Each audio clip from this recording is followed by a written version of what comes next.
бүгін біздің Құдыс Қожамияров атындағы Республикалық мемлекеттік академиялық ұйғыр музыкалық комедия театрында керемет мереке, тамаша бір мейрам деп айтуға болады. Себебі осы біздің Құдыс Қожамияров театрының ұйымдастыруымен бүгін 14 наурыз көрісу күні 3 әріптес театрларды қарсы алдық. Олар үшін мінекей біздің әріптестеріміз талантты ұжымдар, әрқайсысы келіп, бүгін біздің осындай көрісу мерекесін біздің театр ұжымымен бірге мерекелеп, тойлау үстінде. Келген қонақтар барлығы риза.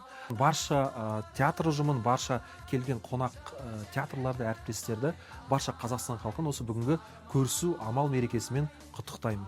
Решили, что наши самые близкие друзья – это уйгурский театр, поэтому, предложив руководству в лице директора, в лице заместителя директора, сразу же нашли отклик о том, что, конечно, тем более Наурыз – это же наш, по сути, праздник.